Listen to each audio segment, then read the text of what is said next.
बिस्मिल्लाहिर्रहमानिर्रहीम। आज के इस वीडियो लेक्चर में हम बात करेंगे नेगेटिव फीडबैक सर्किट।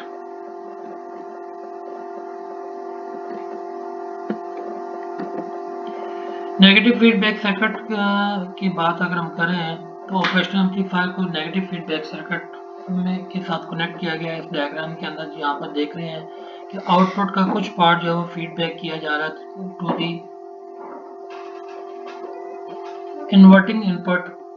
इन्वर्टिंग और नॉन इन्वर्टिंग इनपुट्स को हम ऑलरेडी डिस्कस कर चुके हैं। तो ये आपका फीडबैक सर्किट है जो कि क्या कर रहा है, आउटपुट का कुछ पार्ट जो है वो feedback to the inverting input. और सिग्नल हम कहाँ पर दे रहे हैं, नॉन इन्वर्टिंग इनपुट पर। एक्चुअली सिग्नल हम नॉन इन्वर्टिंग इनपुट पर दे रहे हैं जो कि एम्पलीफाई होकर हमारे पास इस फॉर्म में आ रहा है। ठीक है जी। इस आउटपुट सिग्नल का कुछ पार्ट जो है again feedback to the inverting input हो रहा है, जो कि अभी आउट ऑफ फेज नहीं हुआ, लेकिन अंदर जाकर जब इन्वर्टिंग इनपुट पर जब आया तो इन्वर्टिंग इनपुट ने इसको क्या कर दिया, आउट ऑफ फेज कर दिया। तो अब ये सिग्नल और ये दोनों सिग्नल जो है आउट ऑफ फेज होने की वजह से क्या होंगे, एम्पलीफाई होंगे, और एम्पलीफाई होने के बाद उनका गेन जो है वो कम होगा या कंट्रोल हो जाएगा। हम why we use the negative feedback circuit. Negative feedback circuit हम क्यों यूज करते हैं, हमें पता है कि इनहेरेंटिकली के जो आपके पास जो है ओपन लूप वोल्टेज गेन जो है किसी भी ऑपरेशनल एम्पलीफायर का वो बहुत ज़्यादा होता है। यहाँ पर देख रहे हैं कि हम 1 लाख के राउंड अबाउट अगर किसी ऑपरेशनल एम्पलीफायर का ओपन लूप गेन है तो एज अ रिजल्ट क्या होगा कि आपका इवन की इनपुट ऑफसेट वोल्टेज या इनपुट वोल्टेज जो है, यहाँ पर हम जब बात करें इनपुट ऑफसेट वोल्टेज या स्मॉल इनपुट वोल्टेज जो है वो आपके ऑपरेशनल एम्पलीफायर को क्या करेगी, सैचुरेशन मोड में ले जाएगी। यानी कि आपके पास आउटपुट जो है वो सैचुरेटेड आउटपुट स्टेट आएगी। लेट से हम इनपुट सिग्नल ले लेते हैं 1 मिली वोल्ट का और ओपन लूप गेन हमारे पास जो है 1 है, तो हम देखते हैं कि आउटपुट जो हमारे पास आता है that is the open loop gain into V in, that is 100 volt. तो किसी भी ऑपरेशनल एम्पलीफायर का आउटपुट जो है 100 वोल्ट कभी भी नहीं हो सकती। अगर होगी तो इसका मतलब है कि और जो ऑपरेशनल एम्पलीफायर है वो डीप सैचुरेशन में चला गया।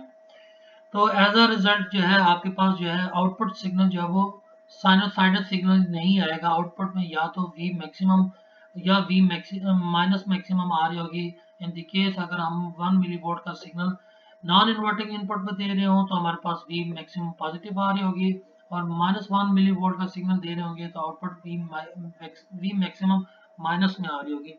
तो हमारे पास ऑपरेशनल एम्पलीफायर एज एम्पलीफायर अगर हम यूज करें तो हमारी रिक्वायरमेंट होगी कि आपके पास आउटपुट में सिग्नल जो है वो एम्पलीफाई होकर आ रहे हो और ना कि एम्पलीफायर जो है वो सैचुरेशन मोड में हो। लिहाजा इसलिए हम क्या करते हैं, नेगेटिव फीडबैक करते हैं। विदाउट नेगेटिव फीडबैक अगर हम बात करें तो ऑपरेशनल एम्पलीफायर की एक ही एप्लीकेशन आती है हमारे नज़र के सामने, जो कि एज अ कंपैरेटर है, जो हम ऑलरेडी डिस्कस कर चुके हैं। नेगेटिव फीडबैक के साथ अगर हम ऑपरेशनल एम्पलीफायर का जब गेन कैलकुलेट करते हैं तो उसको हम कहते हैं क्लोज लूप गेन। और ये क्लोज लूप गेन जो है वो क्या करता है, रिड्यूस भी किया जा सकता है, कंट्रोल भी किया जा सकता है, ताकि आपका ऑपरेशनल एम्पलीफायर जो है वो क्या करे, लीनियर ऑपरेशन में आ जाए, जो कि हम ऑलरेडी हमारी रिक्वायरमेंट है, ना सैचुरेशन में हो ना कट ऑफ में हो। तो उसकी जो थर्ड केस आता है वो लीनियर ऑपरेशन। अब जो ऑपरेशनल एम्पलीफायर के साथ हम जब नेगेटिव फीडबैक सर्किट लगाते हैं तो नेगेटिव फीडबैक सर्किट ना सिर्फ हमें स्टेबल वोल्टेज गेन के ऊपर कंट्रोल हासिल करने में मदद देता है, बल्कि नेगेटिव फीडबैक सर्किट जो है हमें इनपुट और आउटपुट इम्पीडेंस के ऊपर भी कंट्रोल हासिल करने में मदद देता है, और एम्पलीफायर के बैंडविड्थ को भी कंट्रोल करने में हमारे लिए मददगार साबित होता है। Operational amplifier with negative feedback को अब हम डिस्कस करेंगे डिटेल के साथ। उसमें सबसे पहले हम बात करेंगे क्लोज लूप गेन। तो क्लोज लूप गेन जो है ऑलरेडी हम जब बात कर चुके हैं कि जब हम ऑपरेशनल एम्पलीफायर के साथ कोई भी एक्सटर्नल फीडबैक सर्किट जो कि आपके आउटपुट को क्या करता है, फीडबैक कर रहा है टू द इनपुट, चाहे वो पॉजिटिव हो इनपुट को दे रहा हो या नेगेटिव को कर रहा हो, तो उस केस में हमारे पास जो गेन आएगा वो ऑपरेशनल एम्पलीफायर का क्लोज लूप गेन होगा।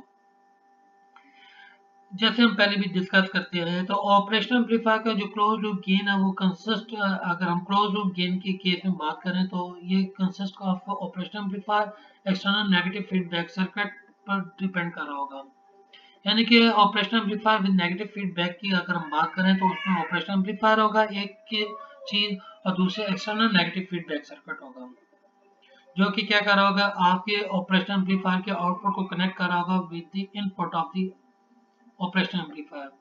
Closed loop voltage gain is determined by the external components value। हमारे पास जो क्लोज लूप गेन है वो डिपेंड करता है एक्सटर्नल सर्किट के कंपोनेंट्स की वैल्यूज के ऊपर, और उन वैल्यूज को कंट्रोल करते हुए हम ऑपरेशनल एम्पलीफायर के जो क्लोज लूप गेन है उसको भी प्रिसाइजली कंट्रोल कर सकते हैं। इसमें दो केसेस आते हैं operational amplifier as a non inverting amplifier और एक एज अ इन्वर्टिंग एम्पलीफायर। तो पहला केस हम डिस्कस करते हैं जिसमें हम नॉन इन्वर्टिंग एम्पलीफायर की बात करेंगे। उसमें हम क्या करते हैं कि आप सिग्नल जो है वो नॉन इन्वर्टिंग इनपुट पर देते हैं, जैसा कि हम डायग्राम में देख रहे हैं कि एक सिग्नल है वो नॉन इन्वर्टिंग इनपुट को दिया जा रहा है, जबकि आउटपुट जो है उसको फीडबैक किया जा रहा है थ्रू द फीडबैक सर्किट। ये हमारे पास जो है ये फीडबैक सर्किट है जो कि हम शेडेड रीजन में शो कर रहे हैं। तो आउटपुट को फीडबैक किया जा रहा है टू द इन्वर्टिंग इनपुट को, और इस आउटपुट की जो वोल्टेज है जिसको हम फीडबैक कर रहे हैं that is the VF। F जो है वो स्टैंड करता है फीडबैक वोल्टेज।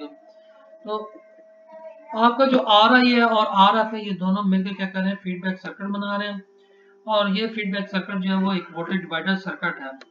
तो लिहाजा हम कैलकुलेट कर सकते हैं जो VF है जो फीडबैक की जा रही है टू दी इन्वर्टिंग इनपुट को, वो कहाँ से आउटपुट ली जा रही है, V out into are I plus RF।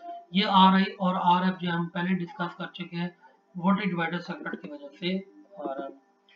अब आपके ऑपरेशनल एम्पलीफायर की दोनों इनपुट्स आ गई हैं। एक तो हम ऑलरेडी इनपुट दे रहे थे V इन, और एक जो है वो फीडबैक सर्किट जो है वो आपके इनपुट दे रहे हैं एट दी इन्वर्टिंग इनपुट। और इन दोनों इनपुट्स की जो डिफरेंस है, जो कि हमारे पास डिफरेंस क्या होगा, V इन माइनस VF होगा। इस डिफरेंस को क्या करेगा आपको ऑपरेशनल एम्पलीफायर क्या करेगा, एम्पलीफाई करेगा, यानी कि हमारे पास आउटपुट जो आएगी वो आएगी V out equal to open loop into V differential. यहाँ पर एक्चुअली V डिफरेंशियल हम लिख रहे हैं और V डिफरेंशियल हमारे पास क्या आ रहा है, that is the VF minus V out, V negative. अब यहाँ पर V पॉजिटिव हमारे पास क्या है, यानी कि इन्वर्टिंग नॉन इन्वर्टिंग पर हम क्या इनपुट दे रहे हैं, कितनी वोल्टेज आ रही है, कितनी वोल्टेज अपीयर हो रही है, दैट इज V इन। और नॉन इन्वर्टिंग पर जो वोल्टेज अपीयर हो रही है वो हमारे पास क्या आ रही है, VF, जो कि फीडबैक सर्किट के ऊपर डिपेंड करती है, फीडबैक सर्किट की वैल्यूज के ऊपर। फर्दर हम ये देखते हैं कि चूंकि हमारे पास जो है आउटपुट इज 100% फीडबैक नहीं हो रही टू द इन्वर्टिंग इनपुट, तो ये जो RI over RF plus RI plus RF है, ये आउटपुट फीडबैक सर्किट का अटेन्युएशन कहलाती है। अटेन्युएशन को भी हम ऑलरेडी डिस्कस कर चुके हैं। तो हम इसको देखते हुए यहाँ पर जो है आपकी इक्वेशन है VF को लिख सकते हैं, VF is equal to B into V out, क्योंकि RI over RI plus RF जो है हमारे पास वो क्या है, B है, attenuation of the feedback circuit. तो ये VF की वैल्यू जब हम यहाँ पर पुट करें तो हमारे पास इक्वेशन क्या बन जाएगी, open loop into V into B V out. और इस इक्वेशन को ओपन करें तो हमारे पास ओपन लूप जो है वो V इन से भी मल्टीप्लाई होगा और B इंटू V आउट से भी मल्टीप्लाई होएगा। तो मल्टीप्लाई करने के बाद हमारे पास इक्वेशन क्या आ जाएगी, open loop into V in minus open loop gain into B V out. अब यहाँ पर हम देखें तो V आउट की दो टर्म्स आ रही है, एक राइट साइड पर आ रही है और एक लेफ्ट साइड पर आ रही है। इन दोनों को हम एक साइड पर लेकर आते हैं, तो लेफ्ट साइड वाली तो ऑलरेडी लेफ्ट साइड पर मौजूद है, और राइट साइड वाली इस टर्म को जब हम लेफ्ट साइड पर लेकर आते हैं तो हमारे पास इक्वेशन जो है रीअरेंज होने के बाद क्या आ जाती है, V out plus open loop into B V out equal to जो लेफ्ट साइड वाली राइट साइड वाली टर्म जो है वो एज इट इज हमारे पास आ रही है, ओपन लूप इंटू V इन। इस लेफ्ट साइड पर देखा जाए तो V आउट को अगर हम कॉमन ले तो हमारे पास इक्वेशन बन जाती है V out into A plus into bracket के अंदर 1 plus open loop into B equal to open loop into V in. और हम यहाँ से V आउट और V इन को अगर कैलकुलेट करें तो हमारे पास क्या आ जाता है, यानी कि ये V out as it is और ये V इन जो है राइट साइड से हम उठा के लेफ्ट साइड पर डिवाइड कर दें V आउट से, और जो लेफ्ट साइड पर हमारे पास 1 plus open loop into B है इसको राइट साइड पर हम क्या करें डिवाइड करेंगे, तो हमारे पास इक्वेशन आ जाएगी V out over V out of V equal to open loop divided by 1 plus open loop into B। हमें पता है कि इस डिनोमिनेटर में 1 plus open loop into B में ओपन लूप इनटू B का जो फैक्टर है वो 1 से कई गुना बड़ा है। तो इस 1 को हम इग्नोर करें तो हमारे पास जो है इक्वेशन रीअरेंज होने के बाद क्या बन जाएगी, V out equal to V out of V in equal to open loop divided by open loop into B। यहाँ पर देखा जाए तो ये ओपन लूप दोनों टर्म जो है ऊपर और नीचे कैंसिल होने के बाद हमारे पास जो आउटपुट टू इनपुट वोल्टेज जो है रेशियो वो किसके लिए आ जाएगी, 1 बाई बी। और बी यहाँ पर क्या है, attenuation of the feedback circuit. इसका मतलब है क्या कि आउट आपके पास जो क्लोज लूप गेन जो कि हमारे पास क्या ratio of the output to the input, ये जो है ये डिफाइन कर रहा है close loop gain in the case of the non inverting amplifier which is equal to the 1 by b, that is the attenuation of the beta, attenuation of the feedback circuit। और b की value अगर हम यहाँ पर put करें जो कि हमारे पास क्या है आर आई और R I plus R F, तो हमारे पास close loop gain where N I indicating the non inverting mode of the operation.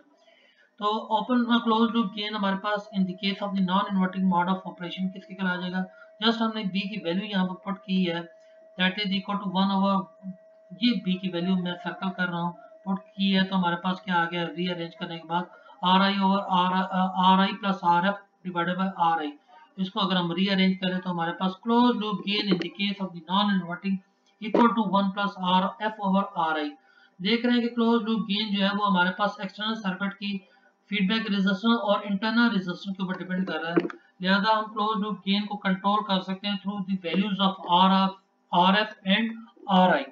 और दूसरे एक और जो हम देख रहे हैं कि राइट साइड हमारे पास यहाँ पर इस इक्वेशन की पॉजिटिव आ रही है, इसका मतलब है कि नॉन इन्वर्टिंग के केस में जो आपके पास सिग्नल होगा वह इनपुट सिग्नल के मुताबिक क्या होगा, इन फेज ही होगा, यानी कि हमारे पास जो इनपुट सिग्नल होगा वो एम्पलीफाई होकर वैसे ही आउटपुट सिग्नल होगा, उसका पॉजिटिव पॉजिटिव भी पीक शो हो रही होगी और नेगेटिव नेगेटिव पीक के तौर पर शो हो रही होगी, उसमें फेज डिफरेंस नहीं आएगा।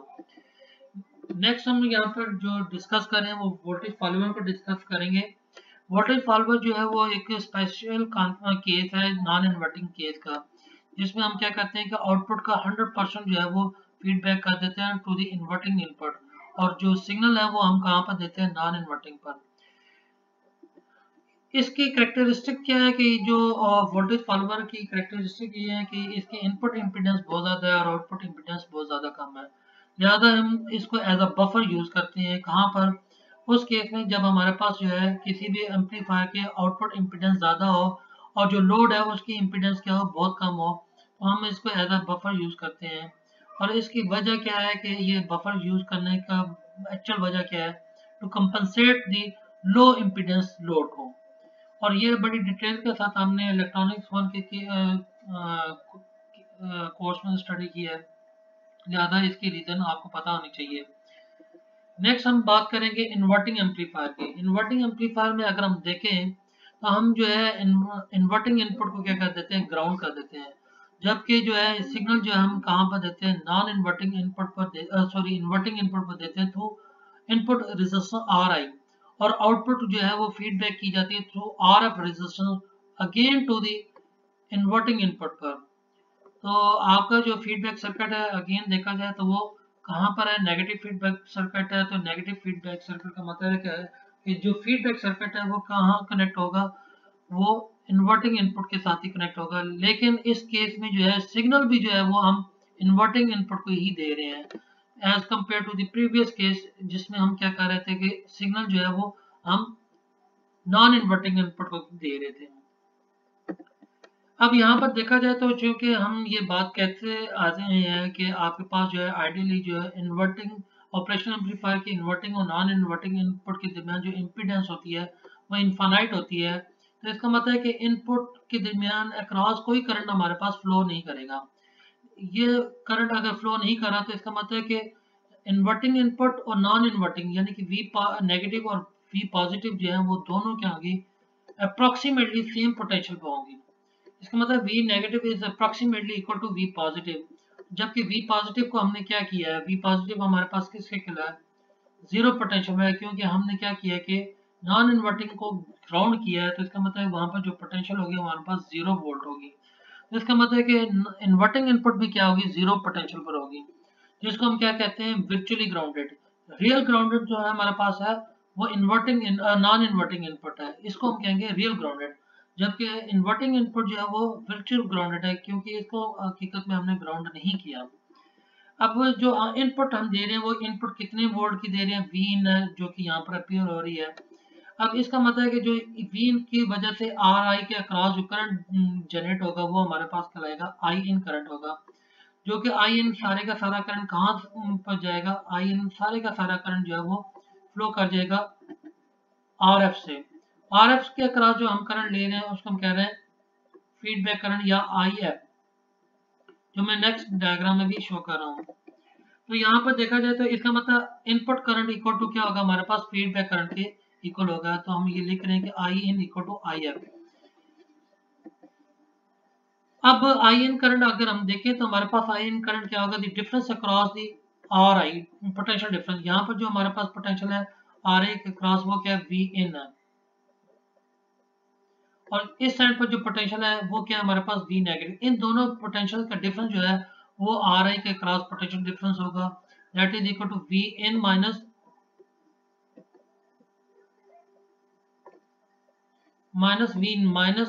वी नेगेटिव डिवाइडेड बाय हम कह रहे हैं आर आई।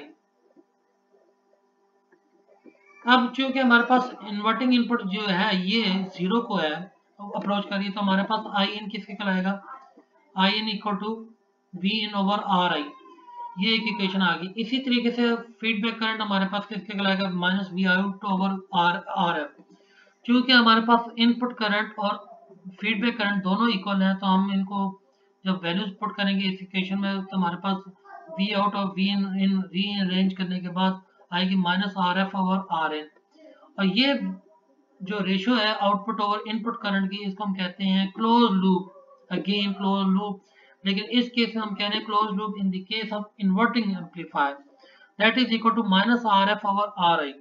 यहाँ पर भी हम देख रहे हैं कि close loop in the case of the inverting amplifier depending upon the R F value of R F और आर आई। ये आर एफ और आर आई जो है एक्सटर्नल सर्किट कंपोनेंट्स हैं, जिनकी वैल्यूज को हम चेंज करके क्लोज लूप गेन को कंट्रोल कर सकते हैं। दूसरा इसमें एक और जो चीज नजर आ रही है कि हमारे पास close loop in the case of the inverting amplifier वो हमारे पास आता है माइनस में आ रहा है। इसका मतलब है कि हमारे पास इन्वर्टिंग एम्पलीफायर के केस में जो आउटपुट सिग्नल होगा वो इनपुट सिग्नल के मुकाबले में 180 आउट ऑफ फेज होगा। Thank you very much.